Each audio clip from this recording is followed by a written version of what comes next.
که د مکی زندگی سره تعلق ساتي او که د مدینی زندگی سره تعلق ساتي د الله د نبی سره به حد مینه کړي په هغه کې یو چې دینو حضرت ابوبکر صدیق رضی الله تعالی عنہ د چې د الله په نبی باندې ایمان راوړو نو د الله پیغمبر سره به حد مینه او دومره مینه واچي یو ځله ابوبکر صدیق رضی الله تعالی عنہ دا د الله نبی د چاندی اعلان وکړو په تبوک په غزا کې نو ابوبکر صدیق رضی الله تعالی عنہ د کور ټول مال راوړو د الله د نبی په قدمونو کې کې خودو د الله نبی د تپوسو کو ابوبکر صدیق پریخي ورته و اے د الله رسول استا او د الله نوم په کور کې پرې خیره او باقی هر سمې دلته حاضر کړ په مکه معظمه کې ابوبکر صدیق رضی الله تعالی عنہ د ایمان اظهار وکړه نو د هغه مکی مشرکان په ابوبکر صدیق رضی الله تعالی عنہ باندې دارا ټول شو او وی وو او دومره حد له وو چې د الله پیغمبر دا به هوش او کوړته ویوړو نو چې کله ما زیګر شنو په هوش کې راغی نو چې راغی نو مور ور لراله خاله او ورته ویل زی روټي اخرى تانن روټي نه خوړلې هغه چې سرنګ سترګې وغړولې نو خپل مور ته اولنې خبره دا وکړه وای چې رسول الله صلی الله علیه وسلم په سحال کې دی داغه حالت راته وای هغه ورته ویل ګوره داغه په سر خو دې دومره والو خاړه او ته به دوباره داغه ته پوس کې ویل مور ته ویل موري روټي نه خورم تر هغه وخت پورې چې سو پورې مې خپل پیغمبر لیدلې نه چې داغه څنګه حال لې قسم یې وخور نو بس زخمی دی او په دې زخمونو کې را پاسو او یو لاس په خپل مور او بل لاس په خپل خور باندې دا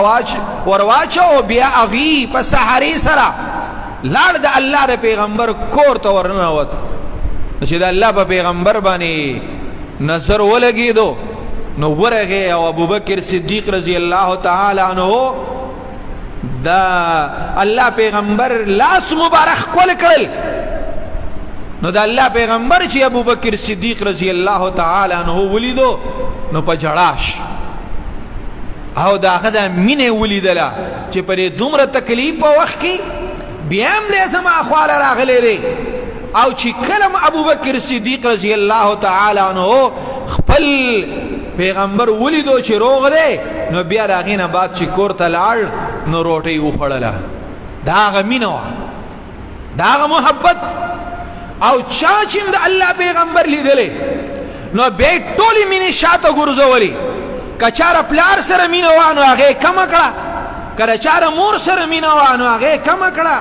چاره بچو سره مینه ساتلې وا هغه شاته وګرځوله او امینه را مخ کې کړه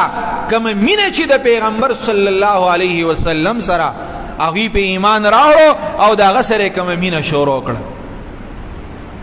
د پیغمبرین مخ کې واقعا ده زید بن حارث رضی الله تعالی عنہ دا یو معصوم دی د خپل مور سره را روان شوی او د ماماګانو کزي بلارو کې ډاکوانو چې دینو هغه حمله وکړه او راغلل نو د دې د مور نه دا بچي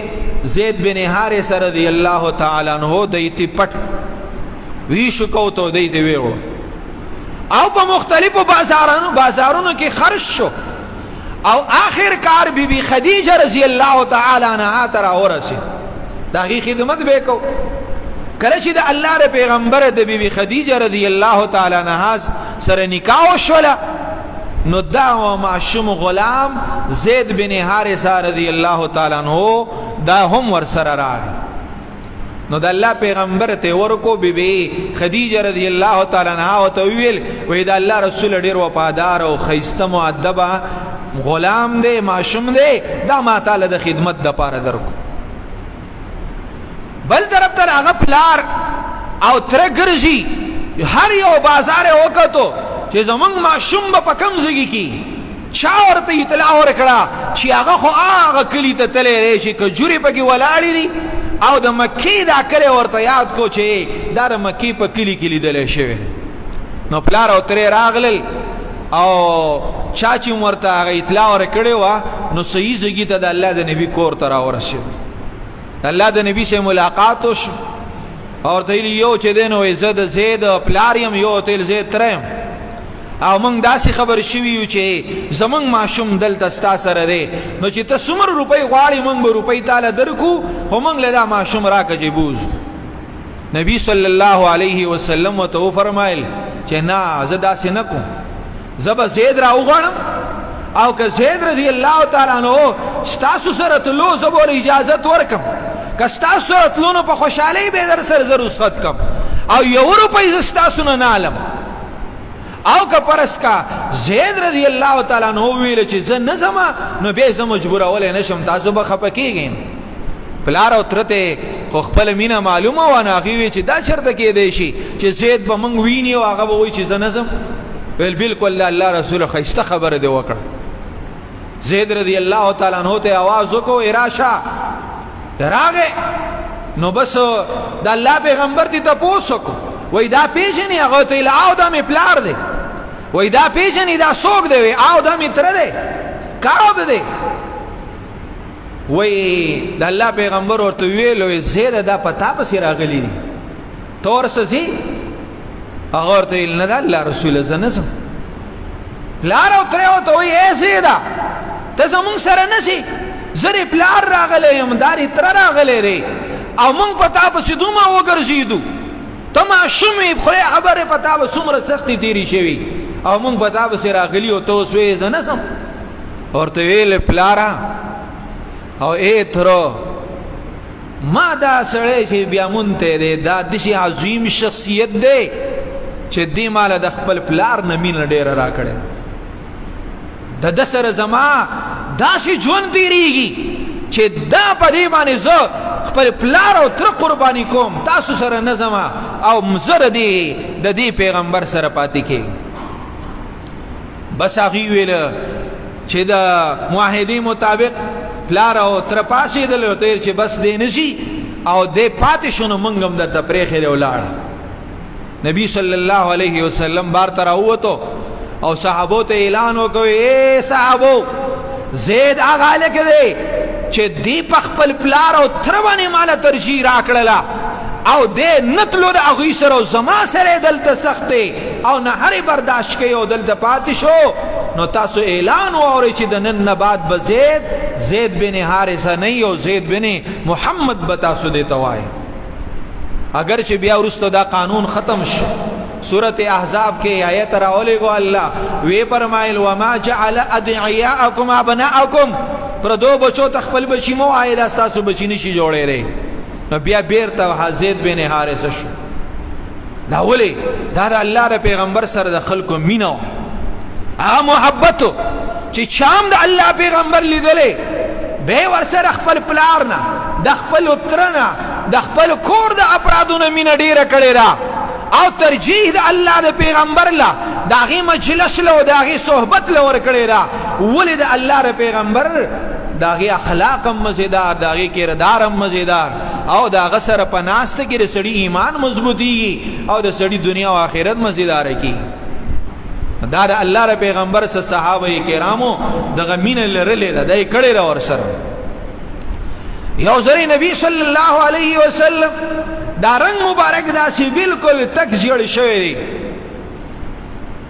نو علی رضی الله تعالی عنہ راغی او یو روایت کې کعب ابن حجره رضی الله تعالی عنہ راغی ورته ویل الله پیغمبره دا رنگ مبارک دی داسې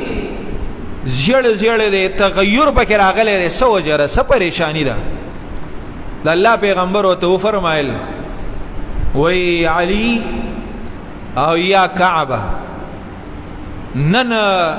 لسمه ورځ ده یا اتمه ورځ ده چې زما د دې مرۍ نه یوه لقمه روټۍ دا نه ده ښکته شي، څه شتی نه چې وخورم. علی رضی الله تعالی عنہ وی زه په منډه غلی پاڅېدم، سیده لاړم هلته به د یو یهودي باغ ته ورننوتلم او د هغه یهودي باغ کې چې زه ورلم نو یهودي ناست دی د کوهي په غاړه او ما ورته وویلو چې یوه بوکه به راخېجومه او یو کجوره مزدوري لاره راکړه وایي بلکل معاهده وشوه وایي بس زر زر به ما بوکه کوزه کړله او بیا به مې بوکه را ډکه کړله او په منډه به مې ویړو کجوري ته به مې واړېله او یو کجوره به مې د هغه نه واغستو هغه به مې هلته کېښودله 18 بوکې مې راوخېجولې په ډېر منډه منډه باندې او 18 کجوري چې مې تیارې کړې نو وایي بس ډول ډبلي مې واچول او منډه مې شروع کړه وایي یهودي راته وویل چې لکه مزدوري نوره وکړه که نه دا خو ډېر شی کجوري پاتې دي دا ټولې اوبه که او مزدوري به درته ډېره میلاو شي وایي نه بس چې زما څومره ضرورت و هغه مې پوره کړو درنه لاړم په منډه منډه لاړ د نبی مهربان صلی الله علیه وسلم مخې ته کجورې کېښود چې کېښودې ورته ورته ویل علي دا څه دي او ورته ویل د الله رسوله کجورې مې دله راوړه وایي دا چېرته وې وایي ای د الله پیغمبره ستانه مې چې خبره واورېده چې ته د 10 ورځو نهر ستا معدې ته یوه لقمه نه ښکته شوې نو بس وایي په منډه لاړم او د یهودي په باغ کې مې مزدوري وکړله او دا 18 کجورې مې مزدوري وګټله او تاله مې راوړه نو تپوس یې ترې وکړو وی علي دا کار دې ولې وکړو او ورته ویل دا مې ځکه وکړو چې زما د الله د نبي ای د الله پیغمبره ستا سره مې مینه ده او د محبت د وجې نه وی ها نو چې زما سره مینه کې نو ای علي رضی الله تعالی عنہ بیا ګوره دې فقر و فاقې ته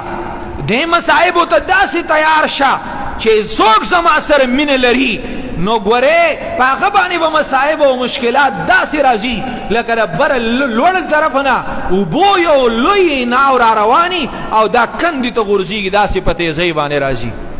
یعنی بیا امتحان ته ځان تیار ساتي دا هغه صحابه کرام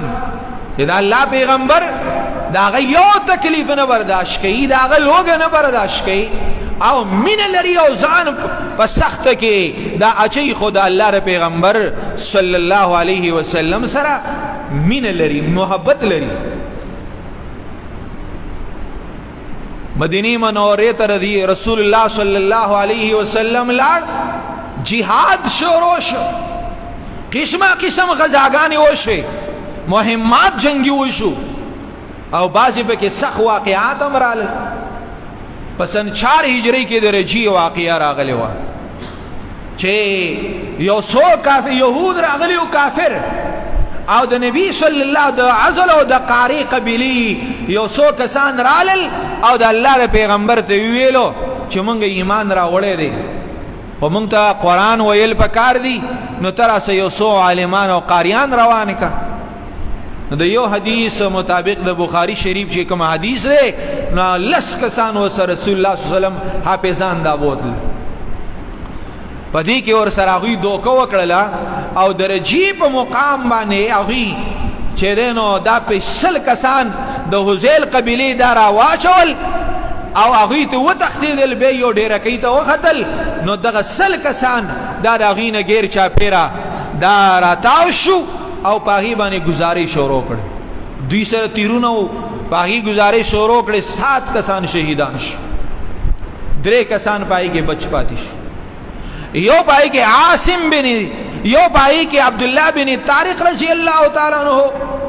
یو په هغې کې زید بن دسنه رضی الله تعالی عنہ او دریم خبیب بن عدی رضی الله تعالی عنہ دا 3 صحابه بچ نو دا عبدالله بن طارق رضی الله تعالی عنہ چې دوی 3 وانه کله راکوشو نو د دوی نه توري واغستې او لاسونه ولا وتړل تا عبدالله بن طارق رضی الله تعالی عنہ ته ویل چې تاسو خو ولنې دوکه زمون سره دا وکړه تاسو راته ویلو چې مونږه ته نو تاسو ته سوای نو راکوشي او زمون سره قیدیان دی په دا تاسو د پیغمبر سره مونږ به تاسو ونیسو هغه قیدیانو تبادله به کیو بهر حال عبدالله بن طارق رضی الله تعالی عنہ هغوی شهید دا 2 کسانې بوتلل مکی کې دی خرڅ کړل الته او بیا چې دا زید بن دسنه رضی الله تعالی عنہ کله په مکه معظمه کې و نو یو بدای چې بچا باندې خرڅ کو نو هغه خپل غلام ته ویلو چې دا تاسو بوزي تنعیم علاقې ته او الته چې دینو د دې مکی له حدود نه بهر کوي او په هغه ځای کې دی چې دینو سکه دا شهید کوي مړی نو دای راوس چې کله راوستو نو زید بن دسن رضی الله تعالی عنہ چې کله و مړ کوو نو په دې وخت کې ابو سفیان رضی الله تعالی عنہ د ایمان لا نو راوړل نو د زید رضی الله تعالی عنہ ته وای وستو پرېړه کې اوس ډیر ښه سوچ کې کنه چې زکور ناسوي او زما په زبانی محمد صلی الله علیه وسلم وینو کنه خبره کنه او ته الله تسوي وې زه د خپل پیغمبر سره د سمینه لرم او هغه خبره او ته وکړه ویل چې زه خپل پیغمبر په خپکی غنه نشم برداشت کولې نو دا بسنګ برداشت کوم چې زید د کور ناشي او دا هغه پیغمبر دی خلک راځي وجنی دي هیڅ کله زه دا خبره نه برداشت زه خپل پیغمبر صلی الله علیه وسلم په خپکی زه غنه نشم برداشت کولی او خبیب بن عدی رضی الله تعالی عنہ دای چې په چا خرڅ کړو نو دار ذوالقعدې میاشت شو چې د دې هغه کم سړي اغسته نو هغه ویل چې زه وجنم خو ذوالقعدې میاشت شو نو په دې میاشت کې نه وجنم نو د ځان سره په کور کې پاتې کو نو چې پاتې کو نو د دغه سړي یو وینځ وا ماویه نو ماویه نو هغه بر دې خیال ساتو را ساتو کله چې دغه میاشت تیر شو خبیب بن عدی رضی الله تعالی عنہ دا شهید کوو مړ کوي نو دا غینه مخ کې د ماویه زنانه ته ویلو چې ته مال یو چړه وګوره چې زه په خپل بدن دا ضروري وخته دا زکټ کم ولې دا الله سم ملاويګم نو چې زه په پاک حالت کې دا سره میلاو شم ناغي ولا یو چاړه ور کړ ماشوم له ور کړ هغه ماشوم چاړه ویوړ اغله نو خبیب بن عدی رضی الله تعالی عنہ سره په چاړه په لاس کې دا ماشوم په غېږ کې کینو نو الته دې ماوی سره خطر پیدا شو چې داسې نو چې دې ماشوم په بدله کې دا وسومم وجنو داسې نه چې د دې په وجه د خپل بدل کې دا چرته ماشوم پرې چاړه ونه وي نو دا خبره تیز وکړه هغه واورېده هغه تل وی ولې زبر خپل ځان په بدله کې ماشوم چې هغه بی ګناه نه هغه به زوجنم سوال نه پیدا کیږي چې زه دا کار وکم دی امت ته خلکو تم داوي چې اے د پیغمبر امتیانو هغه خلکو د کافر ماشوم خیال ساتلې صحابه کرامو د الله پیغمبر د ماشومانو خیال ساتلې او د دې امت دومره موږ ذلیل شو دومره موږ بے عمل شو چې موږ مسلمان د مسلمان بچي دا وجني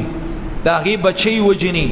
دا غي سره بدکاریانی کوي بیا هغه قتل کوي اپ پټو کې اشي سوک سیزي او ځینې کویانو ته وراشي د الله پیغمبر خود یو ماشوم چې هغه ناجایز ماشوم دی دا غي خیال هم ساتلې چې دا غي مور راغلی او ویلو چې دا ماشوم زما دا ناجایز دی او ته لاړ شو دا بچي وځيګو بیا راشه او چې به وځيګو نو راغله په غي کې ور سره ورته لاغه ماشوم داري وینه لاړ شو دی له شو دا ورکد وکاله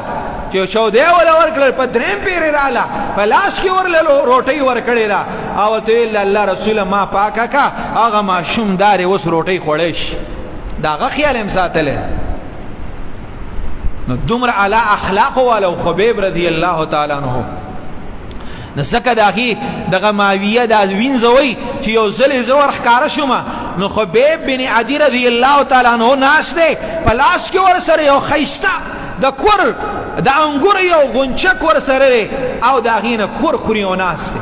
او دا وخو وای چې په مکه کې نه کور وو او نه موسمو خداغه سره دار خیستا دا غونچک دار کور دا موجودو دا خوراکو چې الله په دی باندې کوو هغه خوراکونه ول الله دا غي بندوبس کړو هغه خبیب رضی الله تعالی عنہ چې کله نو تنعیم علاقه ته بوتلو نو دا غنم دا تاسو کو وینن بتوي چې یاره د الله پیغمبر دلته وي او ذکر ناس نو سمره بخوي او تلنا زد الله د پیغمبر پخپه کې غن نشم برداشت کولې نو داغه مرګ به زه څنګه برداشت کم. لہذا زه دا خو خوم چې د الله د پیغمبر په دې مینه کې داغه پرې محبت کې زه شهادت پیش کم، خو زما د پیغمبر په خپه کې د غنی په مقدار تکلیفم دا پیدا نشي. دا هغه صحابه کرام او دی چې دینو د الله د نبی سره دا دومره مینه لرله. غزوه احد دی د الله پیغمبر صحابه ګوري چې تب زما سزي او تب نه زي ځینې صحابه د کوم عمرې په وجه باندې دای پرېښودل وی واپس ځئ تاسو. په هغې کې عمر بن حمام رضی الله تعالی عنه دی. د الله د نبی سره مینه ده، جهاد کې ځان نه پاتې کوي. نو چې کله دی ودرېږي نو په پنجو باندې ودرېدو چې داسې نه چې د الله پیغمبر د ورکوټوالي د وجې نه ما واپس کي بیرته. او عمر بن حمام رضی الله تعالی عنه دا په غزوه احد کې دا ولاړ دی. د الله نبی و فرمایل او راغی د الله د نبی خواته او وی فرمایل چې ما ته د دې احد د غره نه د جنت بوی محسوسي. عمر بن حمام رضی الله تعالی عنہ ویلو چې بخ بخ واه واه داسې او د سره په دې لاس کې د کجوري یو خاخ ور سره د هغې نه کجوري خوري او وی چې اے الله پیغمبره زه دې او زما په جنت کې د رکاوټ دا غونچک پاتې کېږي. د الله نبی اجازت راکه ورځم او غونچه کې گزار کو او ورغه میدان جهاد تا وجنگیدو او پای کې شهید شو. نبی صلی الله علیه وسلم فرمای جبرئیل علیہ السلام زما خواته راغی او ما ته ویلو چې اے د الله رسوله ستا صحابي عمر بن حمام رضی الله تعالی عنہ په جنت کې ګرځي او په جنت کې ورسره د جنت د کجوري خاخ ورسره او دا غینه کجوري خوري. دا غمینه وا د الله د پیغمبر سره د دغه صحابه کرامو. د الله نبی دا د مدینه منورې نه لال د عمرې لپاره او چې کله حدیبیې ته ورسېدو نو هلته کافرانو هغه ته مذاکراتو دپاره هلته کینو چې ته نشي راتلی. نو دی کافرانو د مکی معظمې مشرکانو عروه بن الثقفي رضی الله تعالی عنہ دا وروسته مسلمان شو، خو په دې وخت کې دا نو مسلمان دی. راولېږو وی چې ته لاړ شه او د دې پیغمبر سره مذاکرات وکړه چې دا ګورې دننه رانشي مکې ته حرم ته رانشي. نو دا د هغه علاقې د طایف دا یو خانو یو نوابو جرګمارو خلکو بر د خیال ساتو خبره به منله. راغی د الله پیغمبر خواته نو داسې یو سیټ کو اراده ده ورته ستاسو زما خبره ده. نو چې کینه یو سیټ ته نو ابوبکر صدیق رضی الله تعالی عنہ هم خاله وره او بر په یو لوړ سګی باندې مغیره بن شعبه رضی الله تعالی عنہ ودرېد زغره اغوستره او بالکل چاق او چوبن ولاړ دی. د الله د پیغمبر د پاره د سکیورټي گارد ذمہ داری ادا کړي. نو دا سړی چې ونه دا وروا د الله پیغمبر ته بیخي دي چې ورنږدې شو. نو ابوبکر صدیق رضی الله تعالی عنہ دا خیال شو چې دي شنو چې د الله پیغمبر ته څه تکلیف ورکړي حمله په ونه کی. نو ورغه او پدې شټ پرې خوا کې ولا یو دیکه ورکړه اخواشه وی اخواشه د پیغمبر نه په ادب باندې کینا اور تل دا سوق دی الله پیغمبر او تل دا ابوبکر دی او غړي وړي وته ویل او داسې خراب او غلیظ کنزله وته ابوبکر صدیق رضی الله تعالی عنہ وکړه ورته امسس نظرت اللات لرشا او دا غلات بوت شرمګا سټه درې کېګا نا ولیا الله پیغمبر نه ورا خوشه دا کنزله جوار دا سوق دی دا ابوبکر وی ښا وی تعالی زکه جواب نه در کوم چې تا یو په پیر زما سره ډیر ښه کړیو لہذا تعالی زره دې خبره جواب نه در کوم. پدې کې ربرنا مغیره بن شعبه رضی الله تعالی عنہ دا غسر یو نه زور سره او دورغه او د دې ګری خاصره د الله رب دی عروه د الله پیغمبر د ګری مبارک ان الله سلام وکړو. نو دوی ته دا اندازه واغسته چې دا خو د الله د پیغمبر توهین کوي او معلومات کوي چې آیا دا پیغمبر غوسه کیږي کنه. نو مغیره بن شعبه راغی او دله یو دیکه ورکړه، یا خو شه د الله د پیغمبر د خوانه اورته لته وی دا سوګ دی، ورته الله ستا وراره دی او دی خپل ترو. خو یو طرف ته دای چې دینو یو طرف ته پیغمبر دی او یو طرف ته فرشته کی دا بل سړی تر دی، خدا تر کافر دی او دا پیغمبر باندې د ایمان راوړي. نو د خپل ترواله شاته وغورځو د الله ر پیغمبر سره مینا دای مخکې راوستله او هغه ترله چې دینو دا ټنه ورکړو تیل زما د پیغمبر د خوانه وراخو شته دل دسکه دا ولې د الله د نبی سره مینا. هغه صحابه کرام چې د الله د نبی سره به دایمین لرلا او بیا چې کله د اوربني ثقفي لار مکی ته چې چاره لګلو نو دا ټول حالات وته بیان کړل. نو په دغه وخت کې چې کله دی وو نو چې په دې وخت کې مانځه ټیم راغی، نو چې مانځه ټیم راغی نو د الله پیغمبر او بر او غختلې ویل زه په او دس کوم. نو چې د الله پیغمبر ته دا او دس د پاره وبو راچېلې نو چې کمی وبو به بیرته هغه خلین را تو کړي نو صحابه وته لاس پنیول او زر زر به پر خپل بدن باندې راخکل او د ټول او دا صوبو یو قطره د حقته ازمکه تلا نړي صحابه په قړ کو لاسونه به وته نیول. دا منظر ولیدو نو لاړو هغه د مکی مشرکانو ته دا لا مشرک دی کافر دی خو سوی د الله ر پیغمبر مبارکی وی ویل ورته چې والله ما رأيت ملكا قط، زماری په خدای قسمی ما یو بادشاہ داسې نه دی لیدلی چې يعظمه اصحابه مثل ما يعظم اصحاب محمد صلی الله علیه وسلم. لکه څومره تعظیم چې د محمد صلی الله علیه وسلم داغه صحابه داغه سره کوم مینا دا محبت داغه سره ساتي. ما شرط په دې زمانه کې دومره مینه د بادشاهانو سره د چا رعایاونه دلیدلې کوم مینه او محبت شي صحابه د خپل پیغمبر سره کوي. او به وته ویلو چې والله زمانی په خدای قسمی ان تنخم نخامه الا وقعت في كف رجل منهم، چې کلم د الله پیغمبر لاړې مبارکی توکی نو صحابه ته لاس نشي او په خپل ورغو کې هغه راشي او بیا فدلک بها وجهه وجلده او بیا دغه لاړې مبارکی او دغه وبو دا رالی او په خپل مخ باندې او په خپل بدن پورې راکاږي. هغه صحابه د پیغمبر سره دومره مینه لري. او اذا توزع كادوا يقتلون على وضوئه، او کله چې دا پیغمبر او دس کوي نو دا قریبه چې دا صحابه په خپل میس کې جګړه وکي کړه کوي او ورمنډه وهي او دا الله پیغمبر دا او دا صوبو دا په خپل ځان باندې راچي. و اذا امرهم، او کله چې وته حکم وکي، و اذا تکلم خفزو، او چې کله دی خبرې کوي نو بیا دوی سکي دوی چې دینو دا خپل سرونه ښکته کړي او د الله پیغمبر ته خبره کوي. خفزو اصواتهم، خپل आवाजونه ښکته کوي. چې کله د الله پیغمبر سره خبره کوي نو په آرام سره خبره کوي، په سلو आवाज سره خبره کوي. او اذا امرهم ابتدروا امره، او چې کله د الله پیغمبر دی وی خبري حکم وکي نو دا ټول صحابه ورمنډه وهي او هغه چې دینو کوشش کوي چې د الله پیغمبر دا حکم فوري چې دینو عملی کوي او دی عمل وکي. او ما يحد دون النظر الیه تعظیما،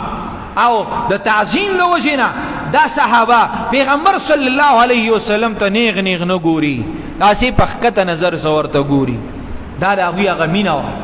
دا د هغوی محبت. دقه وجه وه چې د الله پیغمبر سره د دې صحابه کرامو دومره مینه وه، هر وخت پهې راتاو، هر وخت به هغه نه غیر چاپېره دا به ناست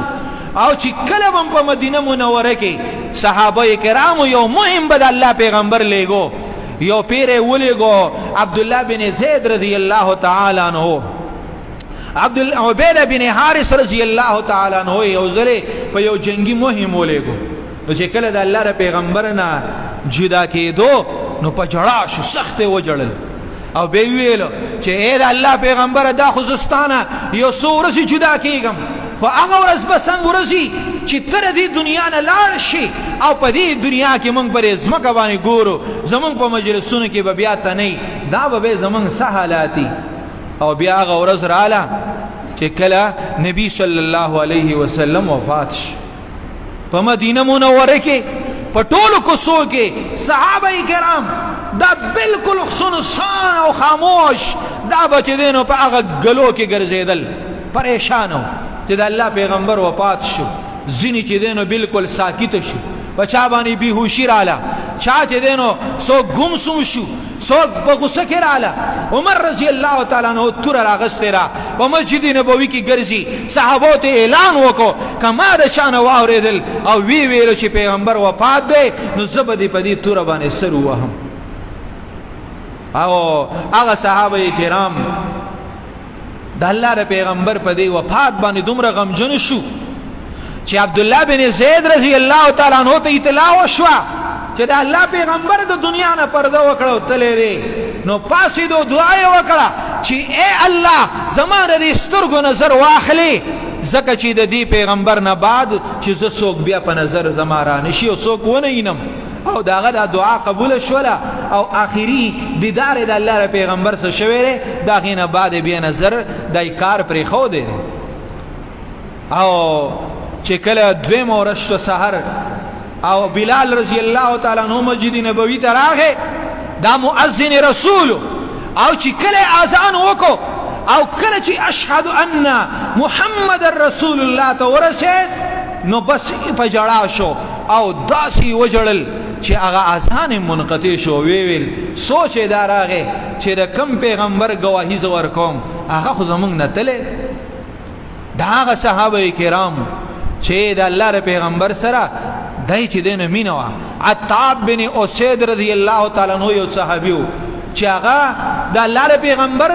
نه خبر شو چې وفات شوی دی لاړ یو کندې ته او په هغې کنده کې دننه کېناست خلک پسې لاړل او راوستو ته ویل راځه خو د هغې نه بعد ویل چې ګورې زه د خبرو طاقت نه لرم چې زه بیا هم د دې نه بعد خبرې وکړم او یو ګم سم انسان به ګرځېدو سهیل بن عمر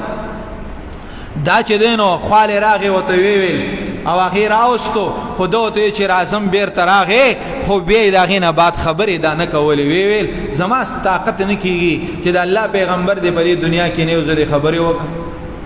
د هغه صحابه کرام د زنانو حال داو یو زنانه راله او بی بی عائشه رضی الله تعالی عنها ته ویل و اے د الله رسول اے بی بی عائشه ما ته د الله د پیغمبر حجره کولا او که چې زه د هغې کمرې ته ورننوځم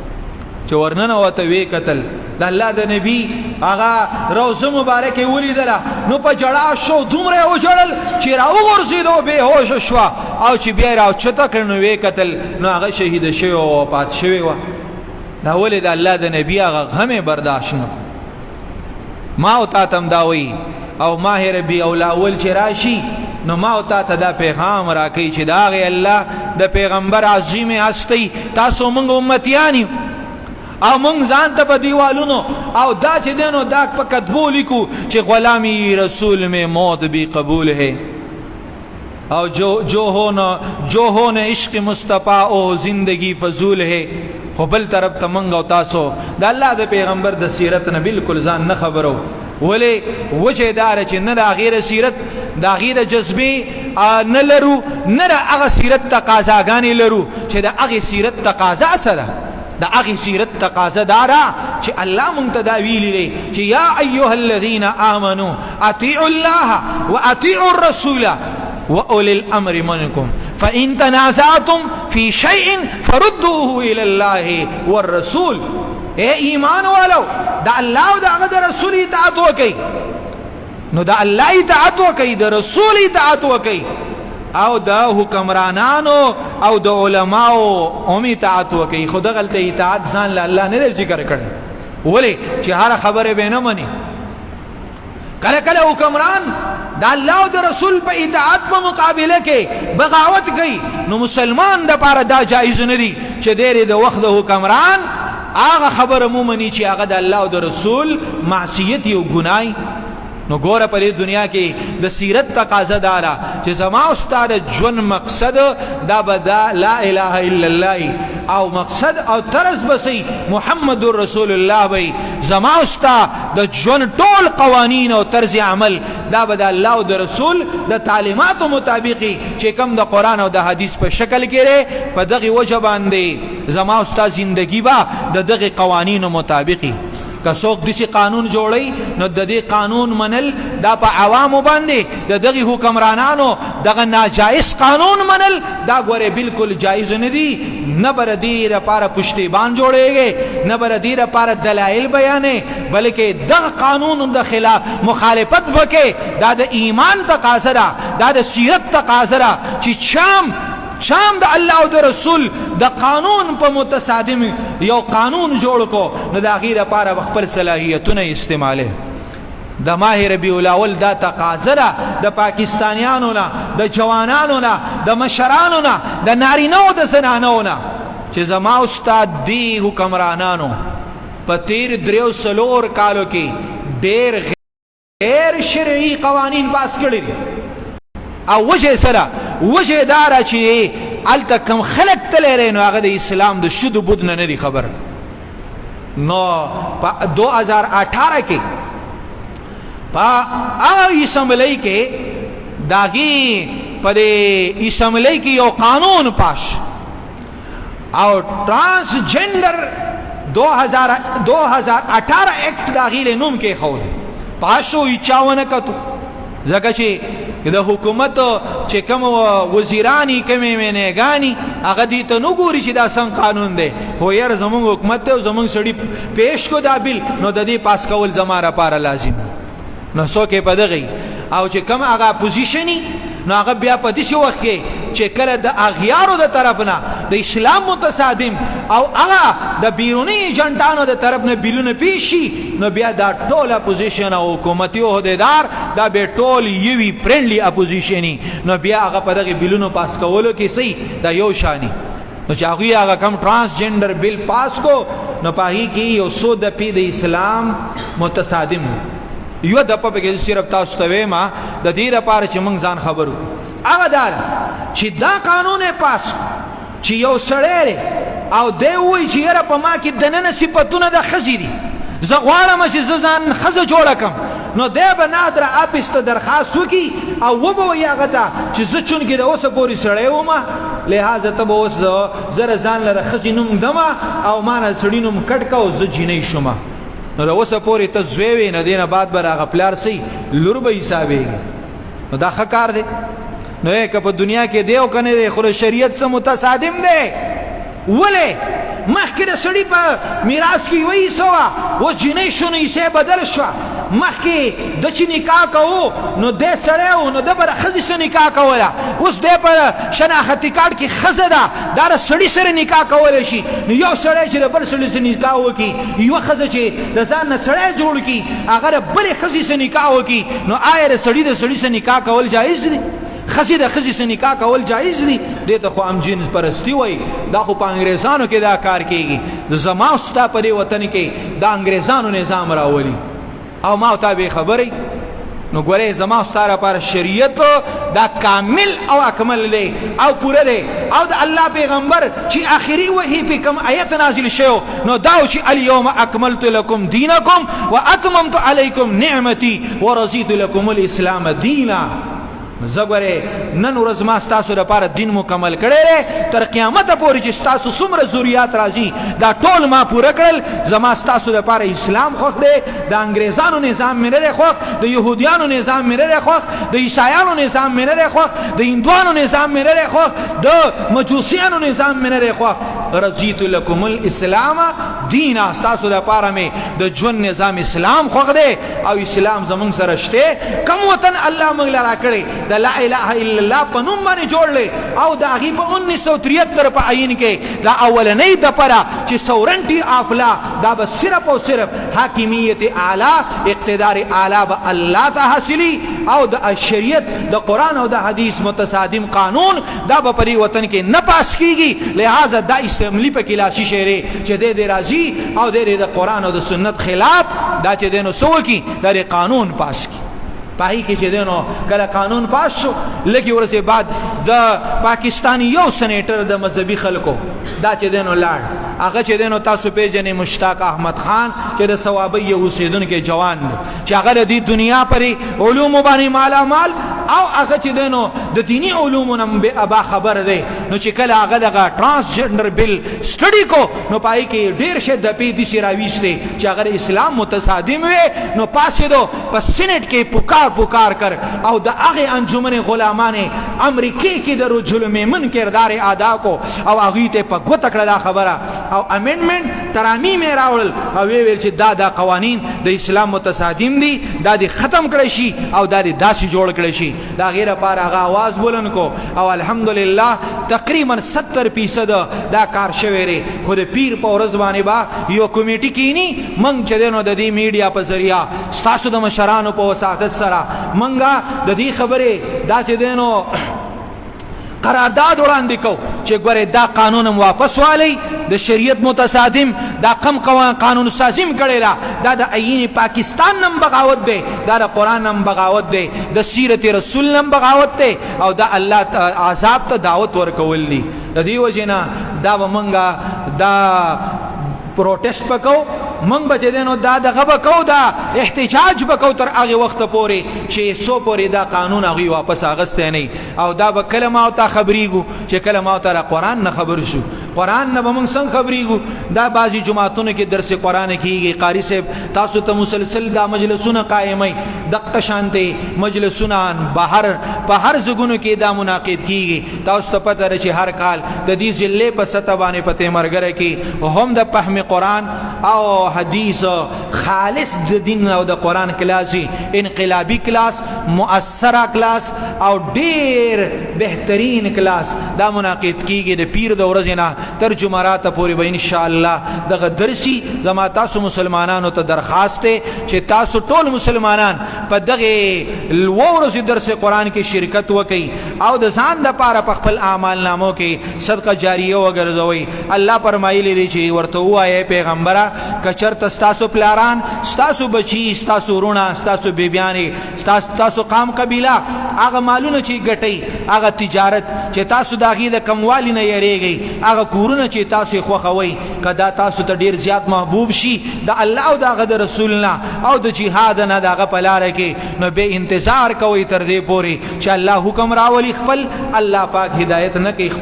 کافر قوم ته الله رب العزت دې موږ لا په دې خبرو د عمل کولو توفیق راکړي الله دې تاسو له اجر عظیم درکړي او الله دې دا مجلس په خپل دربار عظیم کې قبول او منظور کړي او زمونږ د ټولو نه راضي شي وصلی الله تعالی علی خیر خلقه محمد